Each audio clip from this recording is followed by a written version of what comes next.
Good evening, everybody. My name's Stuart. I'm delighted to welcome you to the next in our inaugural lectures for our new and newly minted professors. So this evening is about a celebration of Jose's work and his journey through academia, and about telling both the city and the university about the work he does. So I'm just here for formalities, so we're not expecting any fire alarms. If there is one, then Kirsty and I will be running out of that door. Please do follow. That is also a fire exit. The meeting point, I think, is in the back there in the car park. As I said, we hope that hasn't happened. Yes, that's it from me, really. I'm just the introduction. So we have Kirsty Miller, the Pro-Vice Chancellor for the College of Health and Science, who is going to introduce Jose much more formally and professionally than I can. Do you promise? Yeah. So apologies for referring to my notes, but Jose has such an interesting background that I can't keep it all straight. So Jose is a professor of analytical chemistry at the University of Lincoln, where he's built an internationally recognized career at the intersection of analytical science and real-world problem solving. But he has a really interesting background. Okay. So originally trained as both a chemist and a biochemist in Spain, one type of chemistry was not enough. Yep. He then completed his PhD in 2003 on the automation of the analytical processes in a winery. Yep. An experience that led to him taking a technical management role and notably demonstrates an early commitment to applying scientific expertise in industry long before transferable skills became a central focus in higher education. Yep. There is also that really interesting move from a winery to actually moving to the UK, joining the University of Southampton and the National Oceanography Centre. And I do have to point out here, I mentioned this to Jose's head of school earlier, who suggested that the connection between the winery and oceanography is currents. So I quite enjoy. Thank you very much for that one, Steve. So he moved to the Oceanography Centre as a postdoctoral researcher in atmospheric chemistry and then moved to Lincoln in 2006. So Jose's research focuses on chemical sensing, advanced materials and spectroscopy, with a strong emphasis on translating scientific innovation into practical applications. His work spans areas including forensic intelligence, environmental contamination, resource recovery and security, and has been supported by major funders such as the European Commission, the UK Research Council and DEFRA. A Fellow of the Royal Society of Chemistry and a member of the Chartered Society of Forensic Scientists, he has led or co-led research projects worth over £6 million. And alongside that academic work, he's also the founder and CEO of the University of Lincoln spin-out company, which reflects his commitment to ensuring that research delivers tangible societal and environmental benefits. Jose also plays an active role in shaping our research and our policy, contributing to national and international funding panels, academic journals, and UK parliamentary inquiries. He's led the Masters in Forensic Science here at Lincoln since 2011 and supervised a wide community of postgraduate researchers who now work across academia, industry, and government worldwide. His work brings together science, policy, and societal need, addressing some of the most pressing challenges in environmental sustainability, forensic science, and global security.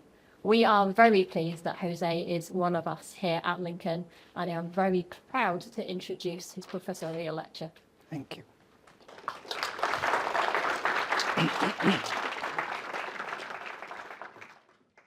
Well, thank you, Stuart. Thank you, Kirsty. I'm going to start timing myself because I have a trend to talk too much. So, and then those who know me, you know that's true. So sometimes, but yeah, there's a link between wineries and oceanography and security. It's all through analytical chemistry. It's all through analytical science. So, and then it's what I say to my students many times. It's not what you are moving into, is your skills that will actually define who you are in the topic that you studying or you're working in. So, as you can see, Madonna couldn't make it today. I'm really sorry.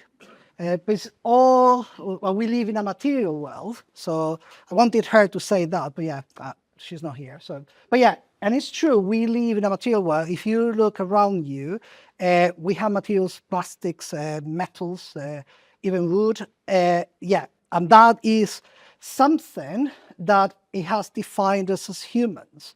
I mean, since early days, we're using tools. We're fabricating basically axes with stone and wood. Then we moved into metals. Then we were creating pottery and glasses. So actually, that is all around material. And jumping from those times to present and modern times, we have nanotechnology. We have been developing materials that are making wonders, and probably we will keep doing that for centuries to come. And then many of the things we are going to be able to do now and in the future, it will be done because we are creating new materials. So, and then as you can see, my main areas in the design and manufacturing of materials, they are related to environmental, forensics, and defense applications. And hopefully today I'll be able to tell you a little bit more of the work we've been doing here at Lincoln to actually improve that. But first, I had to actually give thanks, because as we have in our beautiful building, the Sir Isaac Newton over there, if I have seen further, it is by standing on the shoulders of giants. And to be honest, in my case, I have to say thank you to my parents, because when I was a kid, they were suffering my curiosity. So I cannot tell the times. I was basically laying some cables in the middle of the lounge. I mean, my father was working in a telecommunication company. He would bring cables and little speakers and batteries, and I would actually try to do my engineering side, like laying down cables and speakers. Or my chemistry side would actually make me empty half of the freezer and then fill up the freezer with little pots full of different proportions of water and alcohol to see the freezing point. So I was doing that, yes, when I was like 6, 7 years old. So I think they realized that my scientific side was quite strong at the time. So thank you to my dad and my mom. And of course, thank you to my wife, that's sitting here, and to my son that, yeah, he couldn't come today. But yeah, they have been with me every step of the journey, supporting me, and basically through the ups and downs, and then they are, as it says, my strength and my inspiration. Thank you so much. So yeah, I am a little bit unorthodox. My head of college probably agrees with that. And yes, so I had to do a little bit of a spoiling alert. I have used a lot of AI in my presentation, so I need to report it. Although in my defense, I'm now a guinea pig of the university. I'm trialing ChatGPT, and this is all well justified, so just in case. But yeah, as you can see, unorthodox, but to be honest, as my wife says many times, is who in that corridor of yours is normal in the School of Chemistry or the School of Natural Sciences, Department of Chemistry. Now, none of us are usual. I think that the good thing of universities is we are, yeah, breaking the norm. And actually, I'm working with a good friend of mine in Nottingham, and then Nottingham motto, I liked it because it's saying normality or being normal. Nobody that's normal actually does anything of relevance. I think we all have our moments, and we all have our bright sides, and it's in those times when we can be basically exploring. And you will see that I'm going to use that word later on. And when we actually look outside the box is when humans basically progress. When we do the same every day, we stay static. And again, I'm going to cite something, another phrase that we have in our gym. When you go to the gym, you see something on the wall saying, if it doesn't challenge you, it doesn't change you. And it's through challenge that we have been evolved and we are here. And we tell that our students, we need to challenge our students, we need to push them, because at that point is when they will actually excel. And then they realize actually they come all the way beyond without us. And that's the idea, they need to become, independent learners. You will see that actually I'm going to mention students a lot. during my talk because they are at the heart of what we do, and that is the mission of the university. We are here because of them.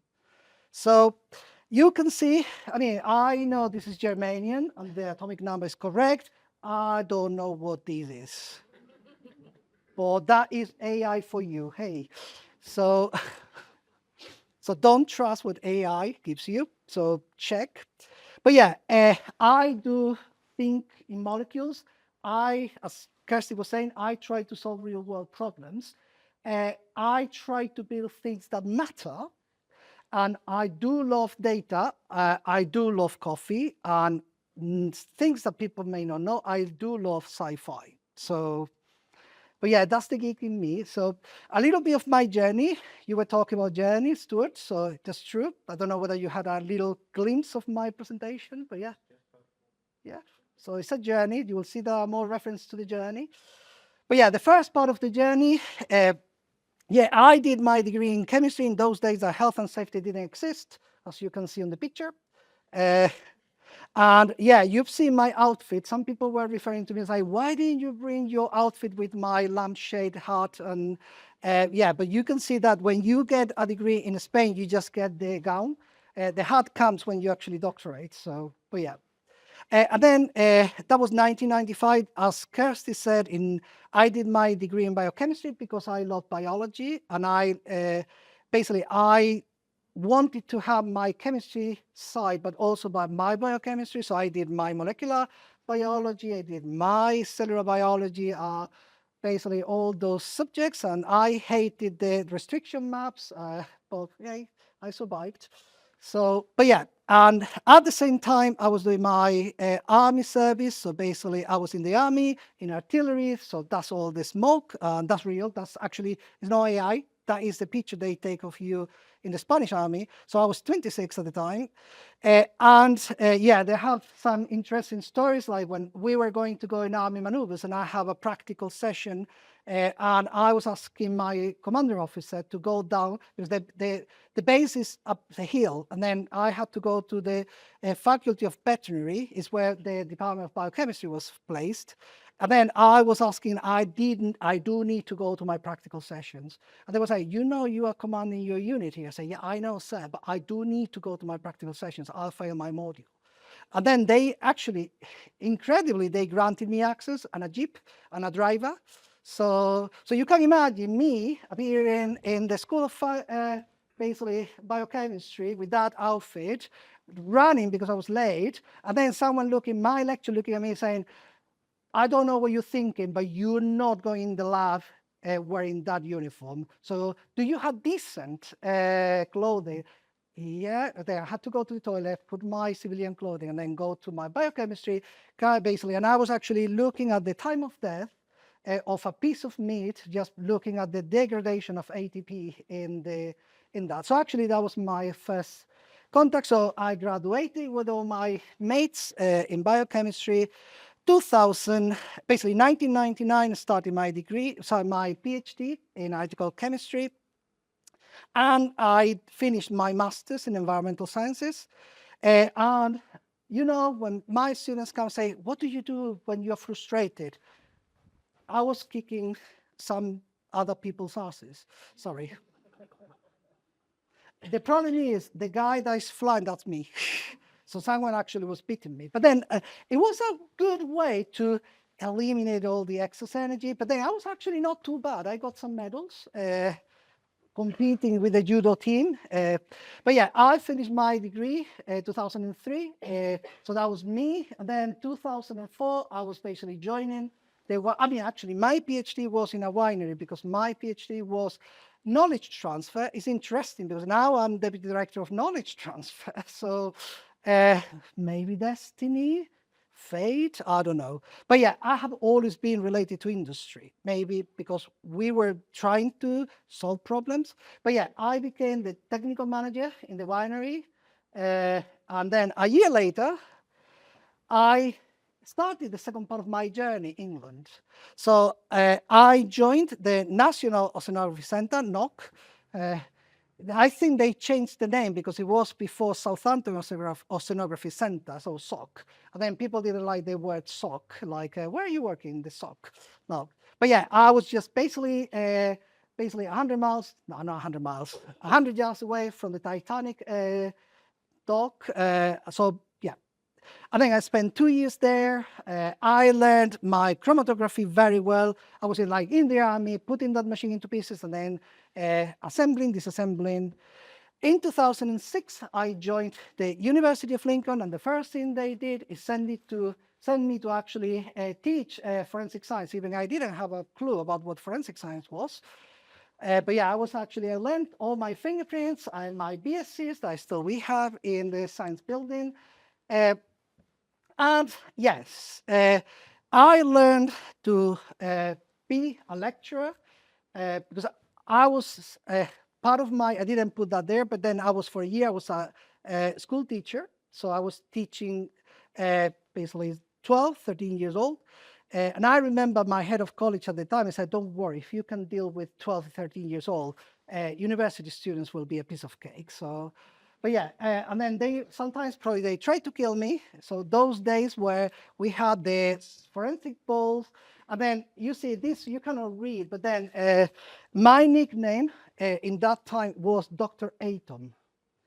Because I was basically talking, and when I was talking about atoms, I had my accent basically atoms. And then they basically gave me a t-shirt, basically with Dr. Atom in that, yep. But yeah, this is basically what used to be the glass house. Now is the Cavalry, the Toby Cavalry. We used to have the Forensic Science Society there. And then, as you can see, there were quite animated conversations about forensic science. So, yeah. Then I learned all my skills about crime scene to court with von Solon. So actually I did. And then in 2010 is when we started playing with research and enterprise and started trying to transfer everything I was doing into more practical work. 2011, we got 3 million euros to develop an international master's. And then again, students celebrating every single step of their success.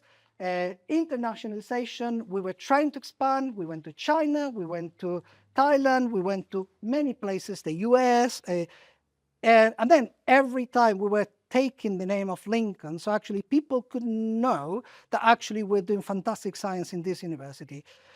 I do remember our time in Wyndham House when we were basically there. Yeah, Carl is laughing. So, yep, you remember those days. But yeah, to be honest, it was quite cozy. And then we were working together in the School of Life Sciences very closely. And then 2015, chemistry starts. I look very professional. The next thing I don't remember, but then, yeah, apparently he was basically hitting my nose and I was on the floor. I don't remember anything like that. But the students were so good, they put me in a taxi, paid the taxi man, and then I got home. Ruth basically told me, you sleep down there, because then you were pregnant from Hector. Oh, I do remember, darling. So, but yeah, those days, and then again, students, 2017, more internationalization. We had visitors from the States. Actually, Tim was here last week, and then he was teaching toxicology for our master students. 2020, basically, jumping a little bit. So more students, new students, old students. And of course, probably you remember those days where Hector every Friday was coming to a JVL, and they would be touring my office and the whole building. So yeah. Then again, 2023, started working with, in one of the projects I'm going to mention, the Inaugural UK, more internationalization as a visiting professor at the University of Malaga. And then only last year, basically more relationships, local relationships with the force in Yorkshire. Al is actually one of our former students, master students in forensic science, but then also celebrating the 25th anniversary of forensic science in Lincoln. So that is how long. So that is a little bit. So I told you about the journey and a little bit geeky. So what is at the heart of my technology? And then I'm jumping now to a little bit of science. So the good thing of what we do here is basically we try to develop materials that are going to have practical applications. Those practical applications can be cleaning up the water, recovering materials that are very valuable, eliminating toxins from the air that could kill someone. So those are examples that you're going to see where I basically use this technology. But what is this technology about? So the idea is you have a molecule. That's why I was saying at the beginning that I do love molecules. And then you get some parts of a polymer, some other molecules that are going to be mixing together to create a little bit of an envelope. And later, what we are going to do is we're going to take that molecule without touching the envelope or touching that template. So touching the case, we are removing the template. And then later, when we present the molecule again to the cage, it will fit naturally. Why? Because it's being created to fit that molecule. That is going to give us selectivity that is nearly equivalent to enzymes. And that's the thing, some people call these materials like artificial enzymes. But yeah, I mean, and as you can see, you have main advantages, high selectivity and affinity. They're pretty stable. Sometimes enzymes are not stable. They are reusable, so we can actually use them again and again and again. And they are very good to treat complex samples. And that's the idea, that we can basically create all these materials that are going to actually help us to do good thing and good, basically good stuff. Environmental, so we are going to get a problem. And I remember when I was a chemistry student, I would have a top basically analytical chemists in the country saying, analytical chemists are there to solve problems. If you don't solve a problem, analytical chemistry is not serving the purpose. So actually, in this case, the problem could be a environmental problem. I'm going to talk about pesticides and nitrate pollution in a minute. But yeah, we will design those materials in the way I just told you. We will prepare the sample, we will analyze it because we are analytical chemists, and we will actually interpret. Sometimes we are going to use something that sounds like a chemometrics. People call it machine learning. Other people basically call them, oh yeah, AI. Well, it's not AI, but it's basically using software and machines to actually interpret the data. And we will look at something that is at the heart of what we do, impact.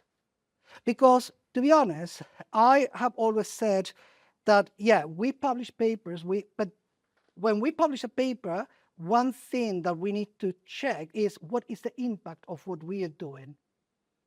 I mean, you know that if you don't know, in the UK, we are assessing the research we do. And as part of that exercise, it's called Research Exercise Framework, we look at the impact of our research. That's where I love being, because I try to make a difference. To me, my science is important, but the impact we generate is actually critical. So how we can use this technology for something practical? Well, we are involved in a project, in our Lincoln project, basically is between our colleagues in the Ryerson campus and Cambridge Enterprise. And we have developed these little filters, and these little filters are very good. They can absorb nitrates. Nitrates we use to fertilize any crops that we are basically use or we basically develop. And in that, we basically feed the plants. The problem is sometimes we put too much nitrate in the soil, and the water basically dissolve the nitrate, and then we have a problem. That problem could actually create excess nitrogen in rivers that basically makes plants grow like mad, eliminate the oxygen from the rivers, and the fishes and basically other life dies, which is no good. And so actually what we are trying to do here is helping growers and farmers to actually eliminate that nitrate and reduce the nitrate we put in the water. So other uses of this technology, I mean, you could see that the cycle is exactly the same. But yeah, we basically have a problem with industrial waste. We generate too much. The problem we have is we generate the waste, and sometimes we pile it, we throw it into rivers. But what if the waste of today is the resource of tomorrow? What if we can mine basically the mountains of basically waste and garbage we have outside the cities? Because sometimes we have what they say, someone else's waste is another person's treasure.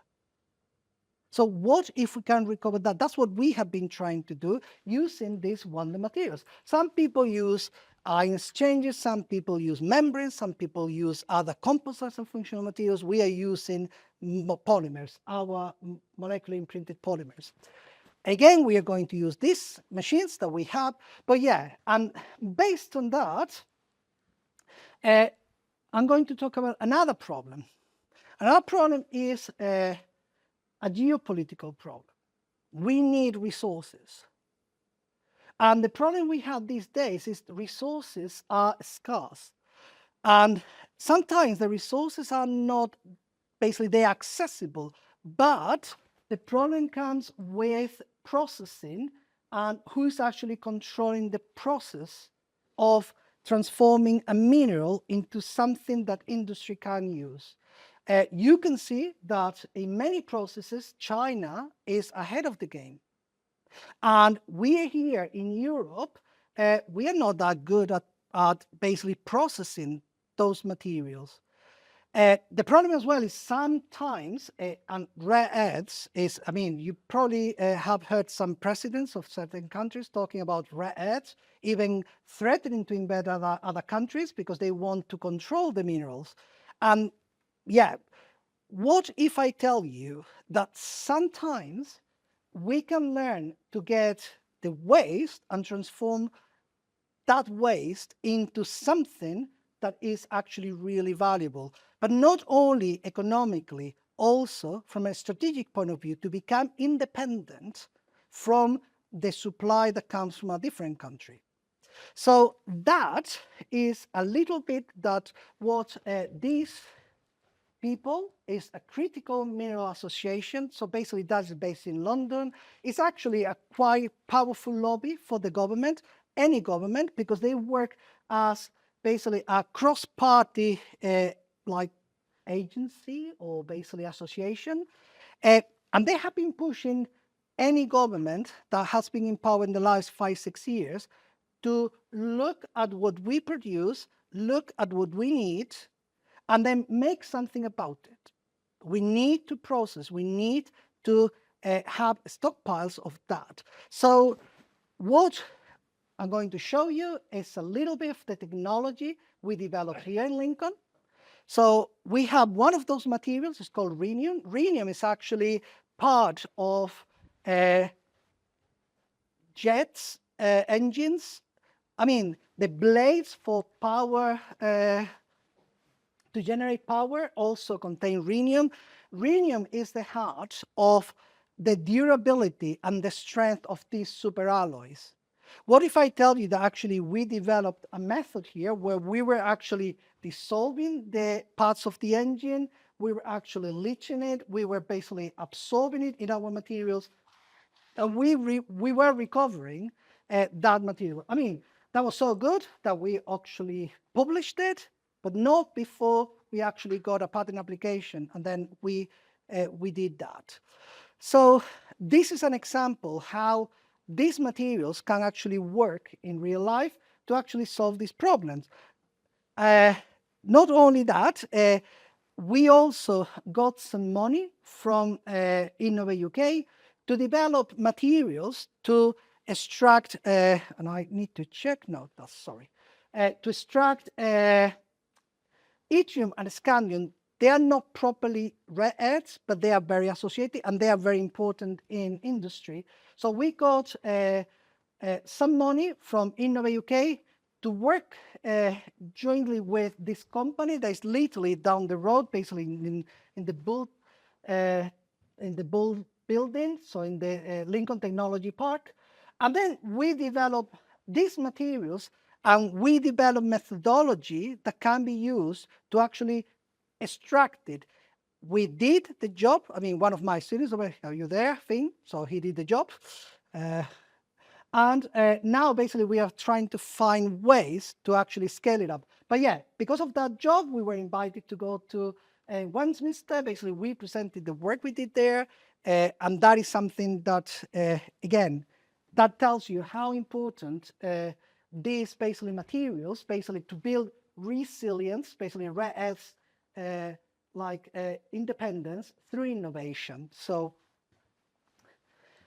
what else can we use materials for? Okay, well, not we are going to build chemical weapons here, don't worry. We are working actually with this surrogate. It's a very simple basically compound. It's called dimethyl methylphosphonate, but actually, yeah, you can weaponize it, but we are not doing it. Don't worry.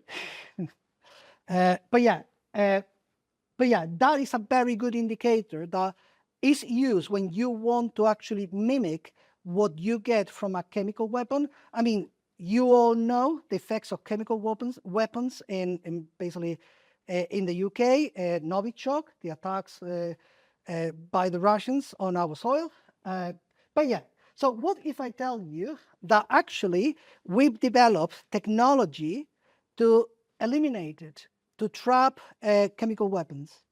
And actually, and I remember my army days when I had to put my gas mask, put my my clothing to protect me against chemical weapons and everything else.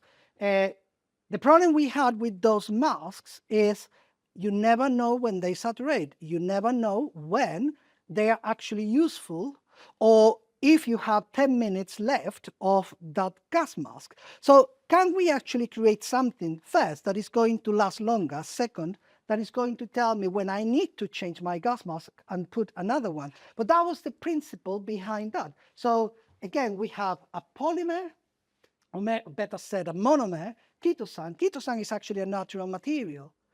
So we can polymerize it, we can create that cage that I was telling you about before, and we can trap the MIP, so the MMP, and create that material that is going to be very selective. But what if we can make it in a way, we can add certain other compounds, in this case graphite, and create a composite material that is going to change resistivity, a very simple way to check how much I'm trapping. What if I tell you actually we did that and we created a material that is actually much, much better than activated charcoal that you can find in the gas masks that we use in the British Army.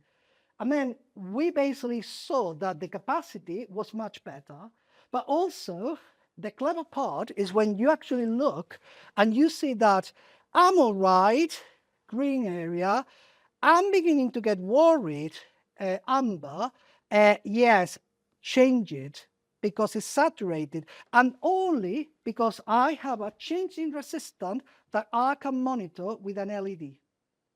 I can basically have a green, yellow, red LED that is going to give me a change in color, and it's going to tell the person who's wearing the mask, you better replace it because it's no longer effective. So that is what we did. Very proud of that. So my good friend Gaetano is here. You won't see, that's half of his body. Yeah, he's a major of the British Army.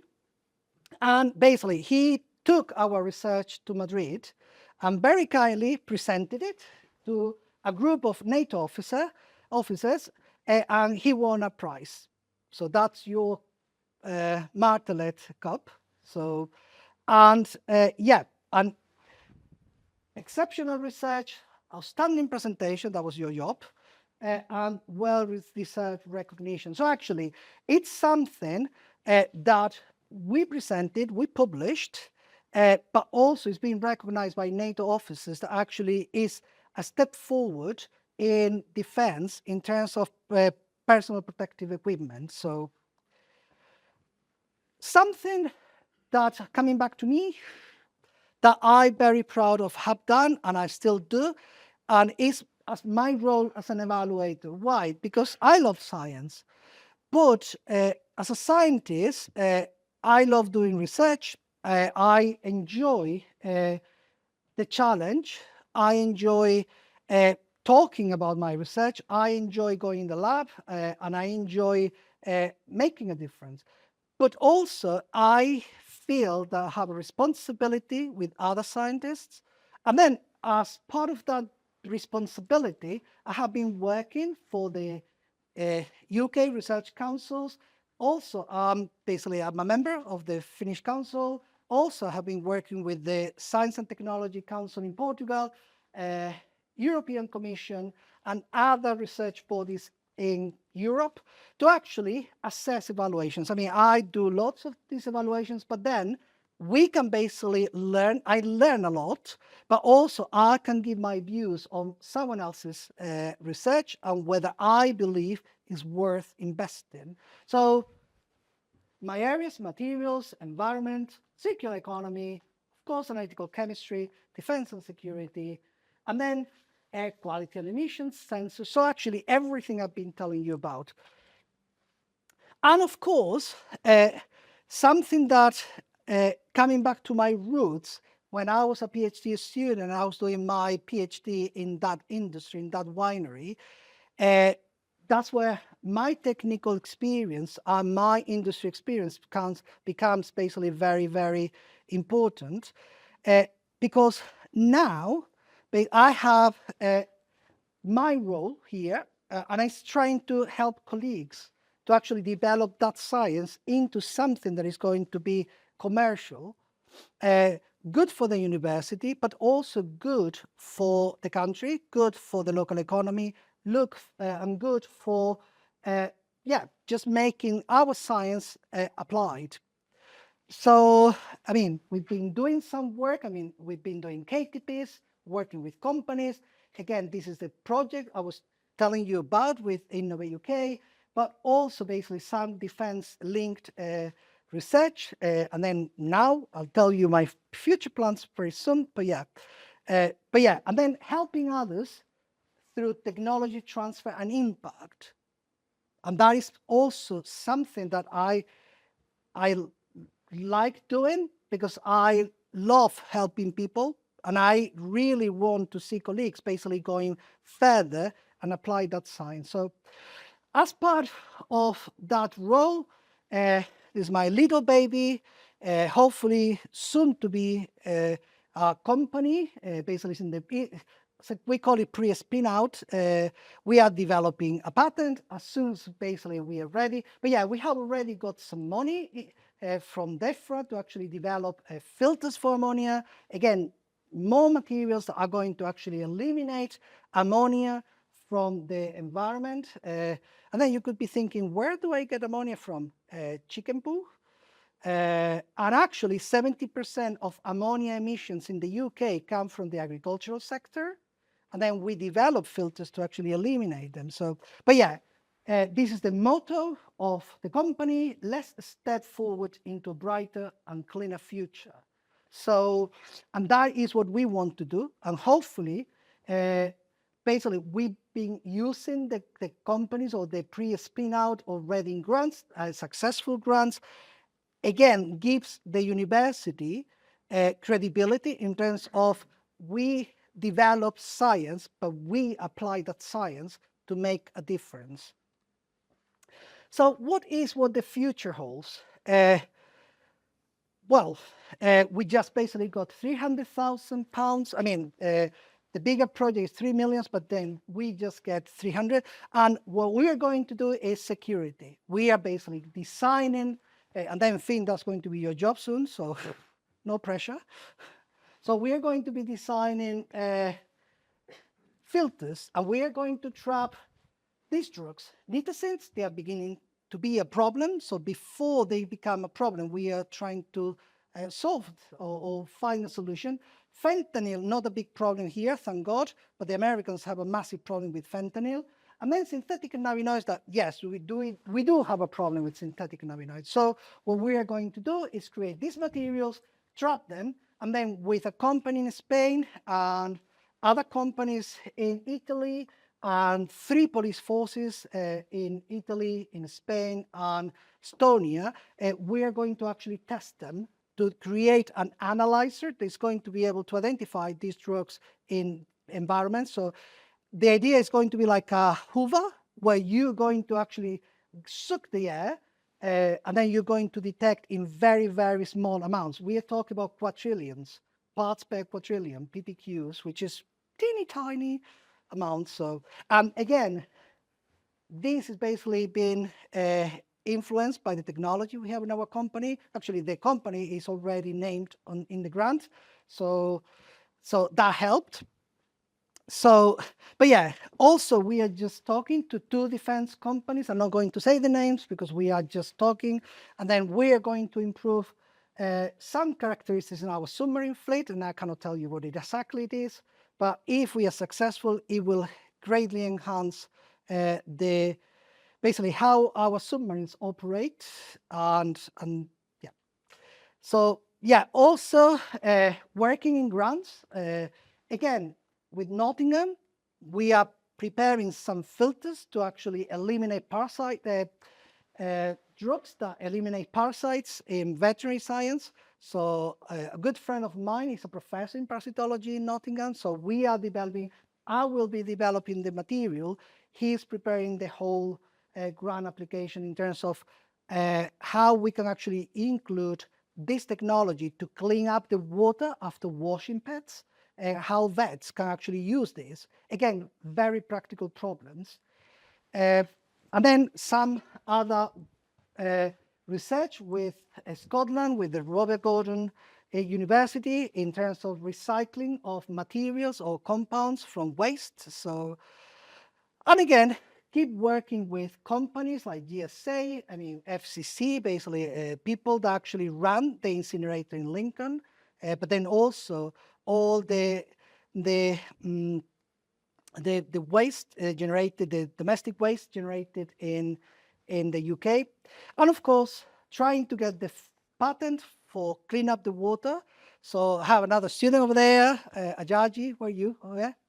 Yep, she's working in an antibiotic elimination. So she's actually working in developing filters to eliminate antibiotics from water. So hopefully we'll be successful as well, and then we'll be able to thumbs up. We are basically making a difference. So that is a part of a patent we are developing at the moment. And then once that's done, then hopefully we'll get the company up and running and making money. So more things, 2 books. So I'm very late in this one. I think the Royal Society of Chemistry has been very nice to me and not chasing me. But yeah, and a second book in forensic electrochemistry, that's easier because I'm the editor. But yeah, that is something that is an international collaboration with friends and colleagues from many countries, Brazil, Turkey, basically, yeah, the US, South America. I mean, we have lots of people working in that one. So, but yeah, that also coming. And the journey again, an unexpected journey. And yeah, if you come back and tell me when I was a chemistry student, that little boy, 23 years old, saying that I was going to end here, basically in front of you as a professor of forensic analytical chemistry, I would have said that person, yeah, you talking rubbish. I mean, that's not going to happen. But yeah, that was the unexpected journey. And then at that point, it's like, or at this point is, what is the message I want to send? Well, the message is that scientific research is a quest. Sounds a little bit like the Lord of the Ring, but it's a quest. It's a journey of discovery. We are curious. We do this because we have curiosity. Without curiosity, we don't do this. And we're going to have challenges, always. Yep. Yeah, I'm talking to you. And the problem is not the challenges. We have obstacles that are going to test us, and they shape our strength. You listening to that? Yes? Yep. So, but the most important thing we are having is companionship. We don't work in isolation. We are part of a group.